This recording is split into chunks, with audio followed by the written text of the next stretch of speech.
Hello everyone, आज के इस वीडियो में हम डिस्कस करेंगे एसपी के इम्पॉर्टेंट क्वेश्चंस जो बोर्ड में आने के चांसेस हो सकते हैं according to the new syllabus. तो अब हम इन इम्पॉर्टेंट क्वेश्चंस को डिस्कस कर लेते हैं चैप्टर वाइज। तो सबसे पहले हम देखते हैं अपना first chapter, that is introduction to corporate finance. इस चैप्टर में जो इम्पोर्टेंट टॉपिक्स हैं वो है फिक्स कैपिटल, वर्किंग कैपिटल और कॉर्पोरेट फाइनेंस। अगर आप फिक्स कैपिटल और वर्किंग कैपिटल का टॉपिक पूरा अच्छे से पढ़ेंगे तो इसी में आपके फैक्टर्स अफेक्टिंग भी कवर हो जाते हैं। कॉर्पोरेट फाइनेंस इस चैप्टर का सबसे पहला टॉपिक है और इम्पॉर्टेंट टॉपिक है। आपको इसके बारे में पढ़ना ही है और आपको इसका इम्पोर्टेंस भी पढ़ना है।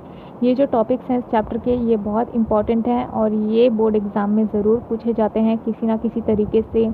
शॉर्ट नोट हो गया या ब्रीफ आंसर्स या लॉन्ग आंसर्स, बट ये ज़रूर पूछा जाता है। तो ध्यान रखिएगा कि आप फर्स्ट चैप्टर में से एज ऑप्शन कुछ भी ना छोड़ें और आप सारे टॉपिक्स जो हैं अच्छे से कवर करेंगे। फर्स्ट चैप्टर के लिए आप ऑप्शन में कुछ भी ना छोड़ें। अब बढ़ते हैं हमारे अगले चैप्टर की तरफ, सोर्सेस ऑफ कॉर्पोरेट फाइनेंस। तो सोर्सेस कौन से हैं? ओन्ड और बोरोड कैपिटल है बेसिकली। तो इसमें जो है इक्विटी शेयर्स और प्रेफरेंस शेयर्स, जो टाइप्स ऑफ शेयर्स हैं, ये बहुत इंपॉर्टेंट, ये दो इम्पॉर्टेंट बहुत ही इंपॉर्टेंट टॉपिक्स हैं, शेयर्स और डिबेंचर्स। अगर आप शेयर्स और डिबेंचर्स के बारे में पूरा टॉपिक अच्छे से पढ़ेंगे तो इसमें इसके टाइप्स भी कवर हो जाएंगे, इसके फीचर्स भी कवर हो जाएंगे। मेक श्योर कि आप जो है सेकंड चैप्टर के सारे ही टॉपिक्स अच्छे से कवर कर रहे हैं। अगर मेरी मानो तो फिर आप सेकंड चैप्टर में से कुछ भी ऑप्शन के लिए बिल्कुल मत छोड़ना, क्योंकि सेकंड चैप्टर जो है बहुत ही इंपॉर्टेंट है और आप इसमें से कुछ भी ऑप्शन के लिए नहीं छोड़ सकते हैं, क्योंकि ये जो चैप्टर्स हैं ये बेस होता है आगे आने वाले बाकी सारे चैप्टर्स का। और बढ़िया रहेगा अगर आप सब कुछ पढ़ाई अच्छे से करें और कुछ भी ऑप्शन के लिए ना छोड़ें। शॉर्ट आंसर्स, लॉन्ग आंसर्स या डिस्टिंग्विश, बट ये टॉपिक्स जो हैं ये पूछे ही जाते हैं। फोकस करें शेयर्स और डिबेंचर्स के ऊपर, इसके फीचर्स और टाइप्स आप बिल्कुल थरली आप पढ़ लें और ऑप्शन के लिए आप बिल्कुल कुछ मत छोड़ना, क्योंकि ये जो चैप्टर है और जो इसके टॉपिक्स हैं सारे के सारे बहुत ही इंपॉर्टेंट हैं।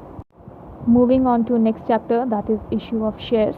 इसमें भी कुछ टॉपिक्स हैं जो आपको पढ़ने हैं और इम्पॉर्टेंट हैं। Again third chapter is very important, इसमें भी आप अगर ऑप्शन के लिए कुछ नहीं छोड़ेंगे तो बहुत अच्छा होगा।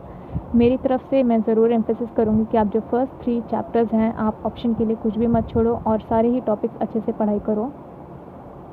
थर्ड चैप्टर के जो मोस्ट इम्पॉर्टेंट टॉपिक्स हैं वो मैंने बोल्ड में यहाँ पे कवर कर दिए हैं। Transfer of shares, transmission of shares and statutory provisions for allotment of shares. ये 2 इम्पॉर्टेंट टॉपिक्स हैं जो आपको पढ़ना है। उसके अलावा जो आपको पढ़ना है वो है IPO FPO के बारे में, बुक बिल्डिंग मेथड के बारे में आपको पढ़ना। Statutory provisions for allotment of shares जो टॉपिक है ये आपको या तो शॉर्ट नोट या फिर लॉन्ग आंसर्स के लिए भी पूछा जा सकता है, क्योंकि इसमें भी कुछ अच्छे खासे 8 पॉइंट्स हैं। नेक्स्ट जो है ट्रांसफ़र और ट्रांसमिशन ऑफ शेयर्स, ये आपको एज डिस्टिंग्विश पूछा जा सकता है। सिमिलरली आपको राइट शेयर्स और बोनस शेयर्स या शॉर्ट नोट में या फिर आपको एज डिस्टिंग्विश पूछा जा सकता है। शॉर्ट नोट में आपको पूछा जा सकता है बुक बिल्डिंग मेथड के बारे में, राइट इशू या बोनस शेयर्स के बारे में आपसे पूछा जा सकता है। और लॉन्ग आंसर्स के लिए बेसिकली आपको ये statutory provisions for allotment of shares पूछा जाएगा। So make sure that you are studying and covering all this topics very thoroughly और आप बहुत अच्छे से क्या है इन टॉपिक्स को पढ़ रहे हो। और ऑप्शंस में इन टॉपिक्स में से कुछ भी ऑप्शन के लिए मत छोड़ना। ये जितने भी टॉपिक्स हैं 4-5 जो मैंने बताए हैं ये आपको एज डिस्टिंग्विश या किसी भी अदर फॉर्म में जो पूछा जाएगा आपको बहुत अच्छे से पढ़ना ही है। Moving on to chapter number 4, issue of debentures.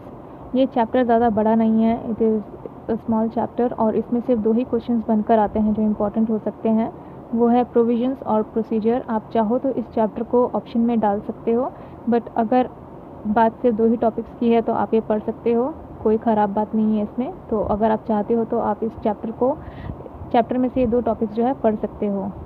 Next chapter is deposits. Again इस चैप्टर में से 2 ही क्वेश्चंस बनकर आते हैं। आप चाहो तो इस चैप्टर को एज ऑप्शन छोड़ सकते हो, बट सिर्फ 2 ही टॉपिक्स हैं, so you can study this as well.